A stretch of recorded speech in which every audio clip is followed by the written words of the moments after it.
Sorry, আজকে বোধহয় দেরি হয়ে গেছে। হ্যাঁ, সারুন দেরি করার।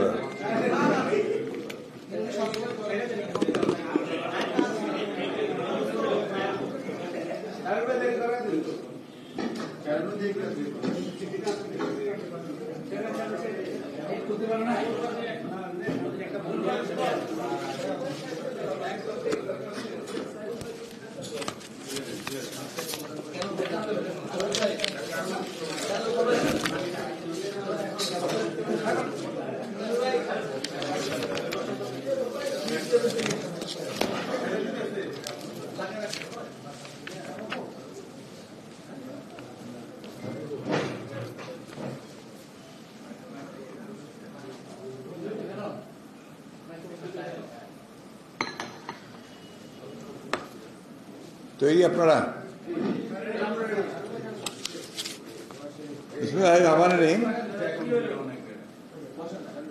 প্রিয় সাংবাদিক বন্ধুগণ, আসসালামু আলাইকুম।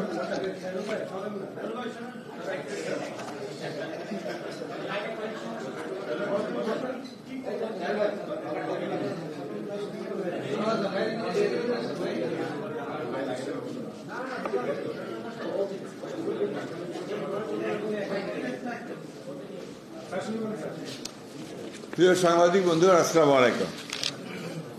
আমি আজকে কন্টেম্পোরারি দুটো বিষয়ে আপনাদের সঙ্গে কথা বলবো আমাদের স্ট্যান্ডিং কমিটিতে আলোচনার পরিপ্রেক্ষিতে। সেটা আমি পরে আসছি। তার আগে আমি, আপনারা নিশ্চয়ই সবাই ইতিমধ্যে ভালোভাবেই জানেন যে যুক্তরাজ্যে নির্বাচন হয়ে গেছে। সেই নির্বাচনে লেবার পার্টি একটা আপনার ল্যান্ডস্লাইড ভিক্টরি পেয়েছে এবং লেবার পার্টির প্রধান যিনি স্যার কিয়ার স্টারমার, তিনি আপনার প্রধানমন্ত্রী নিযুক্ত হয়েছেন। ইতিমধ্যে আমাদের ভারপ্রাপ্ত চেয়ারম্যান মহোদয় তিনি টুইটারের মাধ্যমে তাকে কংগ্রেচুলেট করেছেন। আমি আপনাদের সামনে আবার আমাদের দলের পক্ষ থেকে সেটাকে রিপিট করতে চাই যে আমরাও তাকে অভিনন্দন জানাচ্ছি এবং শুভেচ্ছা আশা করব যে যুক্তরাজ্যের যে ঐতিহ্য, গণতন্ত্রকে আপনার প্রাতিষ্ঠানিক রূপ দেওয়ার চেষ্টা এবং দেওয়া, তাদের যে অভিজ্ঞতা, সেই অভিজ্ঞতা কাজে লাগিয়ে যে সমস্ত বিশ্বে গণতন্ত্রের সংকট রয়েছে, গণতন্ত্রের ডেফিসিট রয়েছে, সেগুলোতে তারা তাদের যে প্রভাব, সেই প্রভাব তারা বিস্তার করার চেষ্টা করবেন।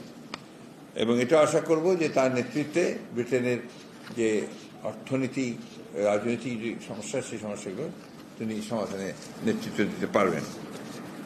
ইতিমধ্যে আবার ইরানের নতুন প্রেসিডেন্ট নির্বাচিত হয়েছেন মাসুদ পেজেশকিয়ান। তাকেও আমরা আমাদের দলের পক্ষ থেকে আমরা শুভেচ্ছা এবং অভিনন্দন জানাচ্ছি। আশা করব যে ইরান তার নেতৃত্বে সামনের দিকে এগিয়ে যাবে। এরপর আমি চলে আসছি আমাদের আসল যে বিষয়গুলো আপনাদের সামনে আমি তুলে ধরতে চাই। তা হচ্ছে যে আমাদের স্ট্যান্ডিং কমিটিতে আলোচনার প্রেক্ষিতে আমরা দুটো জিনিস আমাদের চোখে পড়েছে, খুব বড় রকম, সকলেরই চোখে পড়ছে এখন। একটি হচ্ছে আপনার আমাদের ছাত্রদের কোটা আন্দোলন। এই আন্দোলন আস্তে আস্তে আপনার বেগবান হচ্ছে এবং সম্পৃক্ততা বাড়ছে এবং যে বিষয়টা নিয়ে তারা আন্দোলন করছে, এই বিষয়ে তারা অতীতে আন্দোলন করেছিল এবং সেই আন্দোলনে কিন্তু তখন সরকার তাদের সেই যেটা তারা করতে চাচ্ছিল সেটাকে তারা তখন করেনি। অর্থাৎ কোটা যে পদ্ধতি ছিল সেটাকে তারা অনেক কমিয়ে নিয়ে এসেছিল।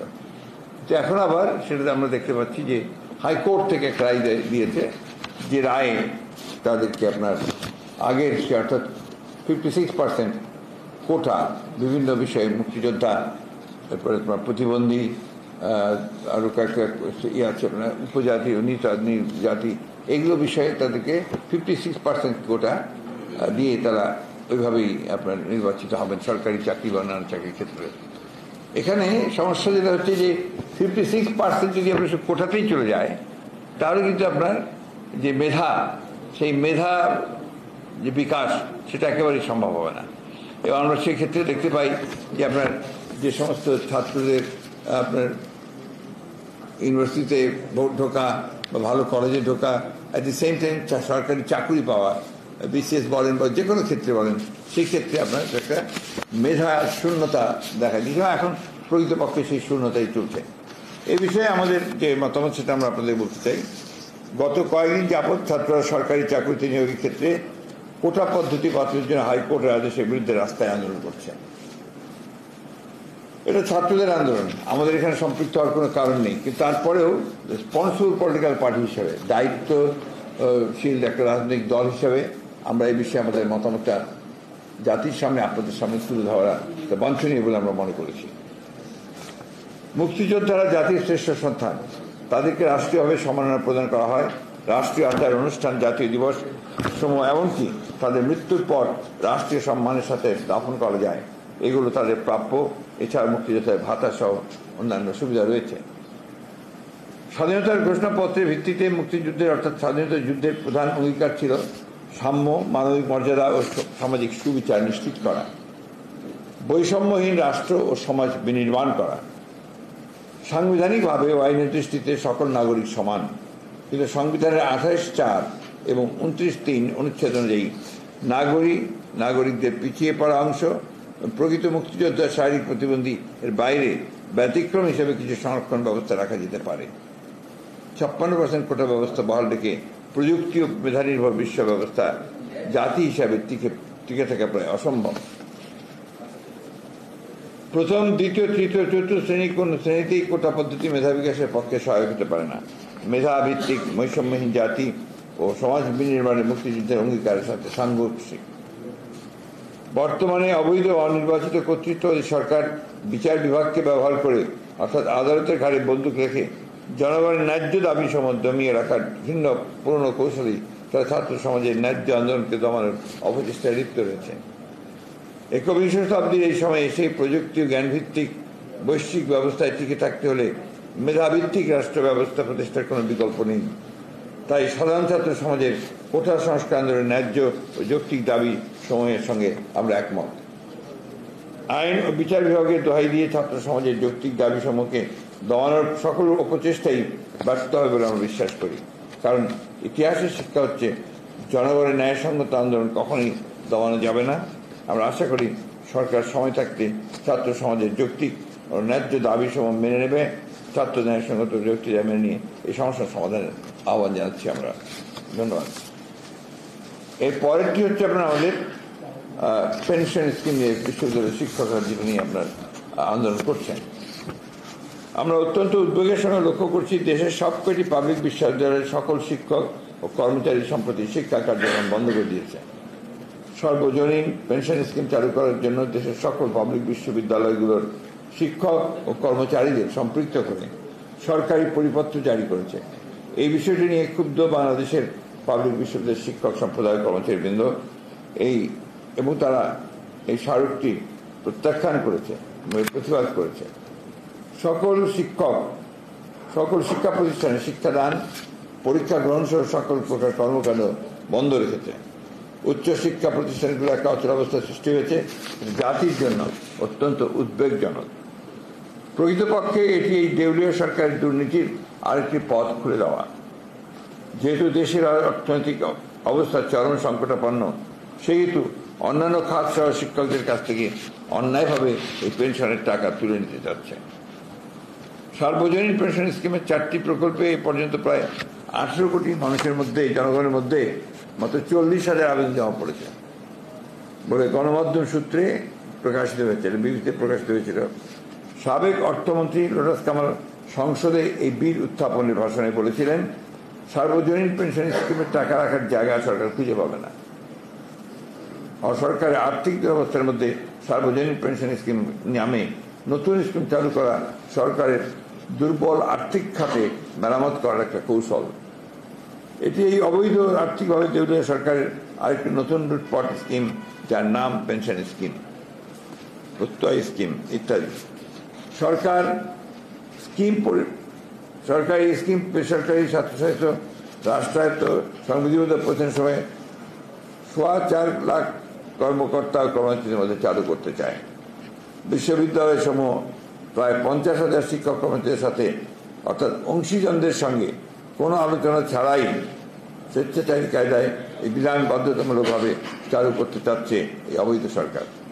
অথচ এই আইনের উদ্দেশ্য কারণ সম্বলিত প্যারায় এটি অপশনাল ইচ্ছাধীন হিসাবে উল্লেখ করা হয়েছে।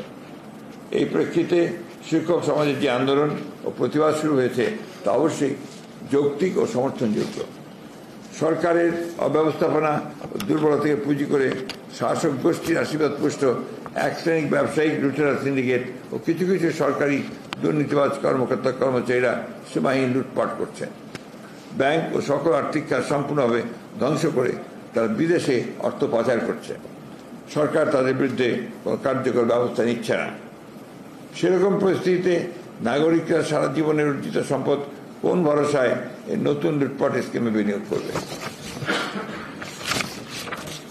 রাষ্ট্রীয় কোষাগার প্রায় শূন্য, ব্যাংকিং খাত প্রায় দেউলিয়া।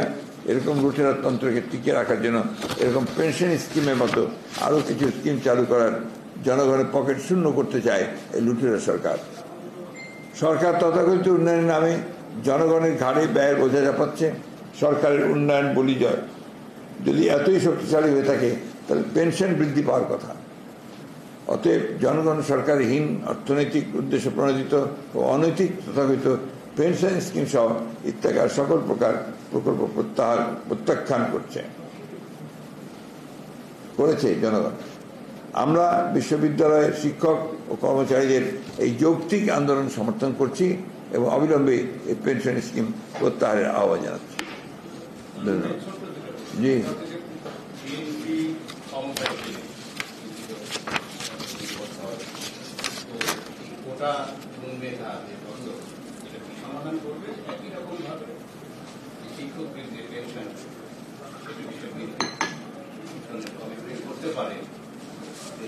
না, এই ধরনের কমিটমেন্ট তো আমাদের আছে আর কি। আমরা তো আসলেও যেটা করতে চাই সেটা হচ্ছে যে এই ধরনের বৈষম্যমূলক কোনো প্রকল্প বা কোনো প্রজেক্ট অথবা কোনো স্কিম আমরা চালু করতে চাই না, যেখানে আমরা যতটুকু শুনেছি আমাদের শিক্ষকদের কথাবার্তা, তাতে আমরা দেখেছি যে আগে তাদের কন্ট্রিবিউটরি পেনশন ব্যবস্থা ছিল না, অর্থাৎ তারা এটাকে সেভ করতে পারতেন। এখন এটা হচ্ছে তাদের কন্ট্রিবিউটরি, অর্থাৎ ম্যাক্সিমাম 5,000 টাকা বোধহয় তাদেরকে জমা করতে হবে।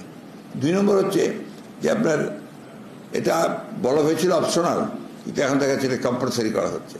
তো এটা কোনো মতেই আরও একটা আছে গ্র্যাচুইটি, তাদের গ্র্যাচুইটির টাকাটা একদম বাদ যাবে এবং তারপরে যে টাকা যে হারে ফেরত পাবে পেনশন টাকাগুলো যেভাবে পাবে মাসে মাসে, এইগুলো হচ্ছে তাদের জন্য তারা গ্রহণ করেনি, অ্যাকসেপ্ট করেনি। এটা খুব স্বাভাবিক। আগে আমি একটা সুবিধা ভোগ করতাম, সেই সুবিধা থেকে আপনি আমাকে সরিয়ে দিয়ে তার নিচে নিয়ে যাবেন, তো কোনো মানে হয় না। আর সবচেয়ে শিক্ষকদের ব্যাপারটা খুবই সেন্সিটিভ এই জন্যে যে তাদের তো অন্য সোর্স অফ ইনকাম নেই। অন্যান্যদের চুরি চামারি দুর্নীতি বহু কিছু থাকতে পারে, তাদের তো সেটা নেই।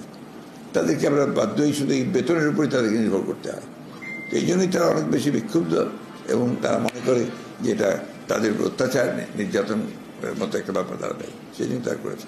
আমাদের অবশ্যই এই ব্যাপারে আপনার পজিটিভ ব্যাপার থাকবে। আমরা যদি কখনো সরকারে যাই আর এটা যদি তখন পর্যন্ত টিকে থাকে, এটা আমরা বাতিল করব। কোটাও আমরা বক্তব্য দিয়ে দিলাম একটা, যে আমরা মনে করি কোটা আপনি মুক্তিযোদ্ধাদের জন্য কিছুটা থাকতে পারে, প্রতিবন্ধীর জন্য, আর ওই যে আপনার শহীদদের জন্য, তাদের জন্য, বাট নট 56%। এটা আপনাকে বড় জোর 5 to 10% হতে পারে, এর বেশি হলে তো আমরা। এখন তো মুক্তিযোদ্ধারা আপনার বেশিরভাগই হচ্ছে আপনার যে 30%, না এখন যেটা আছে আর কি। তো এখন তো এমনিতেই আপনার মুক্তিযোদ্ধারা তো নাই, এখন প্রায় বয়স শেষ হয়ে গেছে। আমাদের বয়সের মতো যারা কিছু তাদের সন্তানেরা আছে তারা পাবে, সেটা তো আপত্তি নেই আমাদের। কিন্তু সেটার নাম করে আপনার 56% করে তারপর যে কাউকে আপনার মুক্তিযোদ্ধার সার্টিফিকেট দিয়ে হাজার হাজার সার্টিফিকেট দিয়ে তাদেরকে চাকরির ব্যবস্থা করে দিচ্ছে এরা ইন দি অফ মানি, সেটা তো আমরা কখনই সমর্থন করতে পারি না।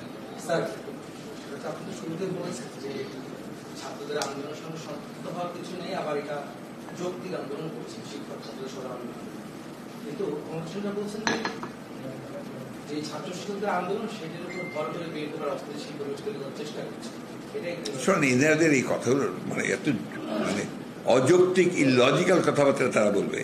বিএনপির তো একটা রাজনৈতিক দল, আমি আগে বলছি দায়িত্বশীল রাজনৈতিক দল। বিএনপিকে তো দেশের মধ্যে যা হচ্ছে তাতে এক রিয়েকশন দিতেই হবে।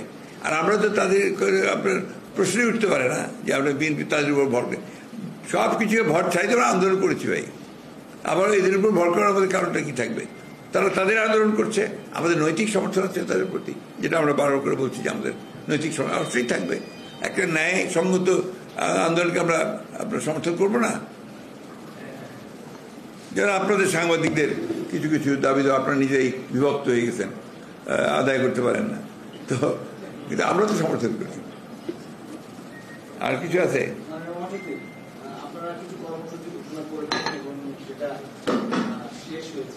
এটা নিয়ে আর যাই না, আপনারা আমাদের সোমবারে মিটিং আছে, মিটিংয়ের পরে আপনারা জানতে পারবেন।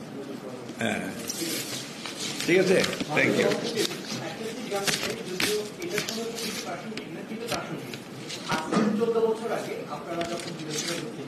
তখন আপনাদের সংসদ সদস্য এবং বিরোধী দলের গ্রুপের উপরে সংসদ ভবনের সামনে হামলা হয়েছিল, তার 14 বছর মামলা হয়েছিল, কিন্তু বিচারটা হয়নি, উল্টো তাদের মধ্যে মামলা হয়েছে। তো ওখান থেকে তো শুরু। এখন বর্তমানে পুলিশ কর্মকর্তাদের যে ধরনের দুর্নীতি কিংবা যে ধরনের তথ্য আমরা পাচ্ছি, এই যে বিচার না হওয়ার সংস্কৃতি, এটা কি আপনাদের বলার আছে কিনা? যে মামলা ভাই আমরা একটু বহুবার বলেছি, আজকের টপিকটা সম্পূর্ণ ভিন্ন। এই টপিকটাতে থাকি আমরা আজকে, নেক্সট টাইম আপনাদের আবার রিপিট করবো। Thank you.